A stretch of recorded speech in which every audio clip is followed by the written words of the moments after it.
अनुपमा साहू जी। राधे राधे महाराज जी। महाराज जी, लगा था कि सीए की डिग्री मिल जाएगी तो फिर मन शांत हो जाएगा, सब ठीक हो जाएगा। महाराज जी, अब डिग्री प्राप्त हो गई फिर भी मन अशांत है। महाराज जी, कैसे, कब होगा शांत? तब लगी कुशल न जीव कहूं, सपने हो मन विश्राम, जब लगी भजत न राम को शोक धाम तज काम। आप और भी चाह कर लो, वो भी प्राप्त हो जाए तो भी आपको तृप्ति नहीं होगी। जो चाहत है नित्य सुख, अरु मन को विश्राम, हित ध्रुव हित सो भजत रहो, पल पल श्यामा श्याम। यदि सुख चाहते हो, शांति चाहते हो, विश्राम चाहते हो, तो इन डिग्रियों और पदों पे नहीं है, वो भगवान के नाम में है। ये ज्ञान हो जाना, ये सब अस्थाई है, स्थायी है तो भगवान का नाम है। हमें इस बात का गर्व है कि हमारे राष्ट्रपति धर्मात्मा है, हमारे राष्ट्रपति आध्यात्मिक है, हमारे राष्ट्रपति नाम जापक है। इस बात का हमें सुख मिला उनसे मिलकर के कि इस समय हम गौरव से कह सकते हैं कि इस समय बहुत अच्छा समय चल रहा है।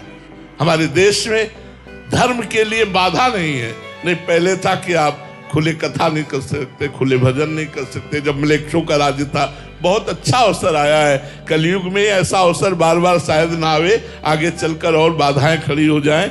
नाम जप में, भगवत कथा कीर्तन में अपना कल्याण कर लेना चाहिए। तो हम आपको इशारे से बता दिया कि आप तो छोटी डिग्री लिए हुए हैं, भारत की सबसे बड़ी डिग्री लेने वाला भी भगवान की शरण में, अध्यात्म की शरण में, भगवान का नाम जापक। इसीलिए वो प्रसन्नता, इसीलिए वो आनंद, जिनका नाम परमानंद प्रदान करने वाला है, उस नाम को रटो, इसी से आनंद मिलेगा। आप थोड़ी सी हमारी भी पढ़ाई पढ़ लो। 24 घंटे में 24 मिनट राधा राधा जपो, फिर हमें अगली बार आना, बताना कैसा लगा। 24 घंटे में 24 मिनट केवल हमें दे दो। 24 घंटे में 1 घंटे में 1 मिनट, 24 घंटे में 24 मिनट, 24 मिनट हमें दे दो, जिसे शास्त्रीय पद्धति में घड़ी कहते हैं। एक घड़ी आधी घड़ी, आधी में पुनियाद, 1 घड़ी समय दे दो, 24 मिनट, और आप फिर भजन करो। फिर देखो, आप 24 मिनट शांत होकर नाम जप करो, राधा राधा राधा, और फिर अपने जीवन की धारा को देख लो किधर जा रही है। एक आनंद उत्पन्न होने लगेगा। पहले पाप नष्ट होंगे, इसलिए थोड़ी जलन होगी, फिर आनंद होने लगेगा। इसलिए विश्राम तो भगवान के नाम में है। नवीन कुमार सिंह जी, वाराणसी से। राधे राधे महाराज जी। महाराज जी, जब किसी व्यक्ति के साथ कुछ अनिष्ट हो जाता है तो लोग ग्रहों को दोष देते हैं। क्या ग्रहों की दशा कर्मों के फल को प्रभावित करती है, या हमारे कर्म ग्रहों की दशा से बचा सकते हैं? दोनों बातें हैं। हमारे बुरे जब कर्म आने होते हैं तो जो नक्षत्र हैं वो उस बुरी दशा को ग्रहण करके हमारे ऊपर छोड़ते हैं, हमारे कर्म के अनुसार। और अगर कर्म हमारा सही है तो नक्षत्र भी सही हो जाएंगे। वो कर्म की परंपरा से चलते हैं।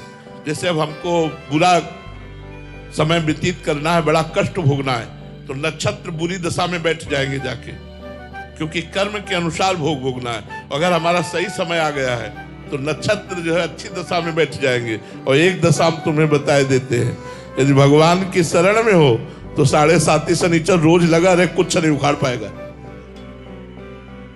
भगवान की यदि शरण में हो तो ये बुरी से बुरी दशा में बैठ जाए, कुछ नहीं बिगाड़ सकते। जानकी नाथ सहाय करे तो कौन बिगाड़ सके न तेरो, शुक्र शनिचर राव के तो सब क्षण में हुई है तेरे चेरो। जानकी नाथ जो पे कृष्ण चरण मन अर्पित तो करी है का नवग्रह रंग। आप विचार करो, भगवान की यदि शरण में हो, भजन करते हो, तो ग्रह नक्षत्र कुछ नहीं बिगाड़ सकते। नाम जप करो, इधर उधर मत भटकना। एक आदमी हित धाम में मिला, वो कई लोहे के छल्ले पहने थे। हमने कहा ये क्या है?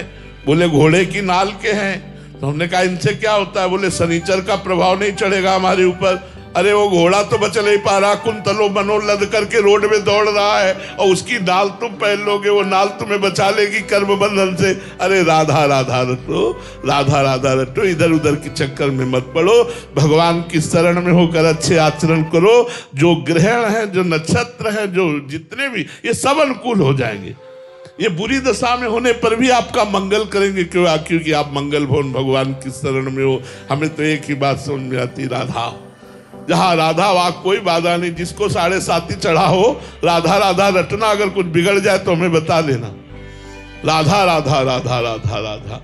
और ऐसे चाहे कुंतलों तेल चढ़ा दो, शनि भगवान प्रसन्न होने वाले नहीं। भगवत विमुख होकर मनमानी आचरण करने वाले के ऊपर ये देवता हैं, ये सब नक्षत्र देवता हैं और ये सब भगवान के पार्षद हैं। जब आप भगवान के सम्मुख हो जाओगे तो ये कृपा करने लगेंगे, ये आपका विरोध छोड़ देंगे। और जब आप भगवान से विमुख आचरण करोगे तो यही आपका विरोध करने लगेंगे, अशांति पैदा कर देंगे, विघ्न पैदा कर देंगे, विपत्ति पैदा कर देंगे। वैसे सिद्धांतिक ये है कि जब हमारा बुरी दशा आने को होती है तो हमारे जो ग्रह नक्षत्र हैं वो बुरी दशा पे बैठ जाते हैं और हमें दंड देने लगते हैं। और जब हमारी अच्छी दशा आनी होती है तो ये अच्छी दशा पे बैठ जाते हैं। पर भगवान की शरणागति में ये बुरी दशा में भी बैठे हो तो भी हमारा मंगल होगा, अमंगल नहीं हो सकता। सौरभ गुप्ता जी, राधे राधे महाराज जी। महाराज जी, मैं अमेरिका में रहता हूँ। अमेरिका में ईश्वर और शिव जी की कृपा से अपार भौतिक सुख और धन की प्राप्ति है, लेकिन आपकी वाणी सुनकर हृदय वृंदावन का एक भिखारी बनना चाहता है। क्या यूएसए में रहकर भीतर से पूर्ण वैराग्य और सच्ची दीनता का भाव जिया जा सकता है? कर सकते हैं, ऐसा कर सकते हैं। अच्छे बच्चे हो, ऐसा कर सकते हो। यदि सत्संग सुनोगे, नाम जप करोगे, अपनी भारतीय संस्कृति के आचरण करोगे तो आपको जरूर जरूर वैराग्य प्राप्त होगा। भोगों में रहते हुए चक्रवर्ती सम्राट महाराज अम्बरीश महाभागवत हुए तो ऐसा नहीं है। अमेरिका में कई ऐसे शिष्य हैं जो ऐश्वर्य संपन्न है लेकिन खूब भक्ति, आठों पैर श्री जी की सेवा में लगे। तो ऐसा नहीं सकल भूमि गोपाल किया में अटक कहा तो कहीं भी है हम उनका भजन करेंगे। वृंदावन जड़ देश नहीं है, वृंदावन चैतन्य है। अमेरिका में चिंतन करोगे तो वृंदावन अमेरिका में दिखाई देने लगेगा, अमेरिका में दृश्य बदल जाएगा और आप अमेरिका में शरीर रहते हुए वृंदावन में रहोगे। वृंदावन का चिंतन बन जाएगा। नाम जप करो, सत्संग सुनो और भारतीय पद्धति का पालन करो।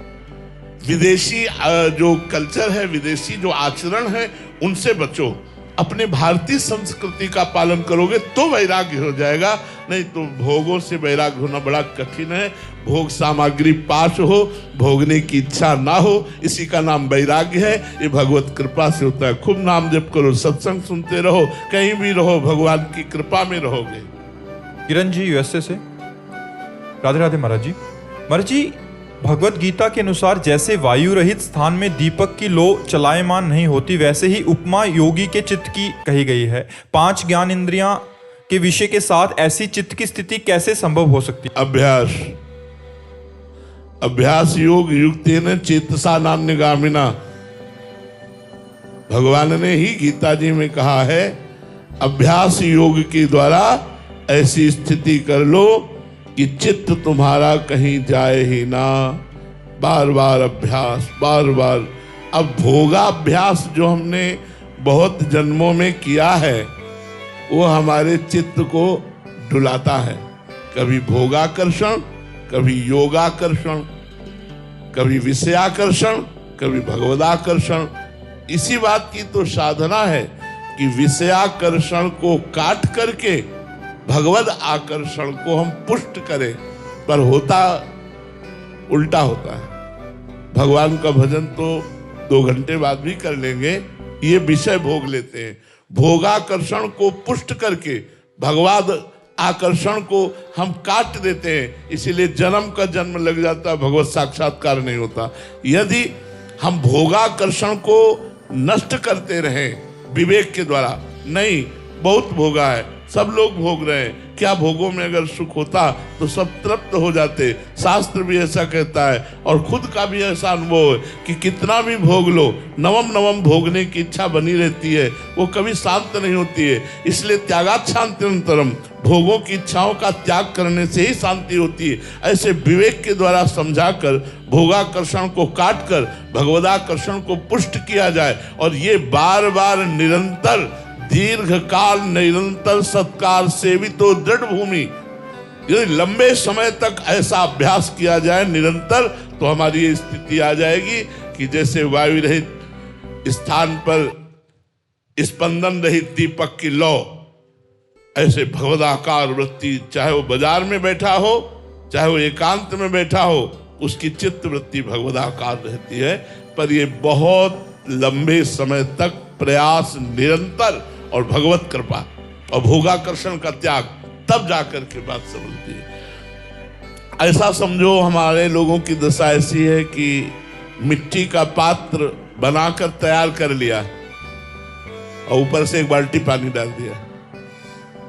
कितनी मेहनत करके साधन बनता है और साधन को भोगाकर्षण के द्वारा भोग भोग के हम उसे पानी डाल देते हैं, फिर वो खत्म।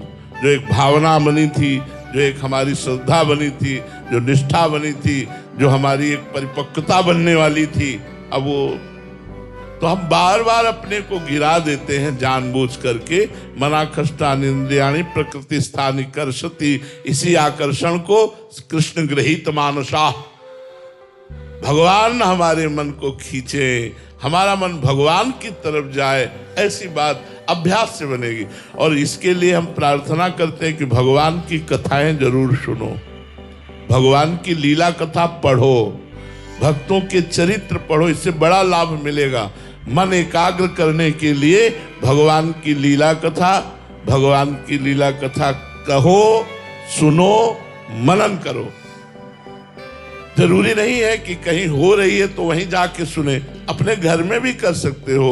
आप श्रीमद् भागवत, रामचरितमानस और भी भगवान की जो लीला कथाओं के ग्रंथ है लाकर अपने परिवार को बैठाल कर 1 अध्याय 2 अध्याय रोज कीजिए, उसका मनन कीजिए, चिंतन कीजिए, और 30 मिनट ही चाहे नाम संकीर्तन जरूर कीजिए, ताली बजा के, मंजीरा ढोलक बजाकर, या ऐसे ही 30 मिनट नाम संकीर्तन, 1-2 अध्याय भागवत चर्चा सुनो और उसका मनन करो, और निरंतर नाम जपने का अभ्यास करो, और किसी न किसी संत से जुड़े रहो, किसी न किसी संत से आंतरिक जुड़े रहो।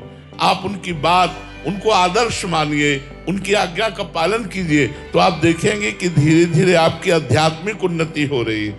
अच्छा, आध्यात्मिक उन्नति का अपने को पता नहीं चलना, अगर पता चल गया तो अहंकार आ जाएगा। इसलिए भगवान आध्यात्मिक मार्ग में चलने वाले के सामने उसकी कमी डालते रहते हैं, तो वो देखता रहता है अपने कमियों को, और वो हर समय उदास रहता है कि अभी तो मेरे में ये कमी है, अभी तो, और वो उन्नति को प्राप्त होता चला जाता है। और जिसका दुर्भाग्य होता है उसको अपनी आध्यात्मिक उन्नति का पता चल जाता है कि मैं ऐसा, देखो वो ऐसा, तो फिर वो गिरना शुरू हो जाता है। भगवान कृपा करें कि हमें कुछ पता ना चले और हम निरंतर भगवान की तरफ बढ़ें, हमें कहीं सद्गुणों का, कहीं भजन का, कहीं अध्यात्म का अभिमान ना आ जाए। अभिमान आया कि सब दूर हो जाएगा, सब बेकार हो जाएगा। और भगवान कृपा करते हैं, अपने भक्त में ऐसी कमी सामने पेश करते रहते हैं कि बस वो यही कहता है, मौसम कौन कुटिल खल कामी। रात दिन प्रभु के भजन में लगे हैं और कह रहे जिन मुँह को तन दियो ताको न भजन की ऐसो नमक हरामी, मौसम कौन कुटिल खल कामी। देखो हनुमान जी महाराज कह रहे, असमय अधम सखा सुनो मोहू पर रघुबीर। ये भक्तों के ऊपर भगवान की विशेष कृपा होती कि उनको कभी सद्गुणों का अभिमान नहीं आने पाता, भजन का अभिमान नहीं आने पाता। जितना शुद्ध भजन होगा उतना दैन्यता होगी, निराभिमानिता होगी, सबहि मान प्रद आप अमानी, सबको सम्मान देने की भावना होगी और स्वयं मान रहित होने की भावना होगी। तो धीरे धीरे हमारा मन अविचल हो जाएगा भगवान में। इकट्ठे आज चाहे तो ऐसा नहीं हो सकता।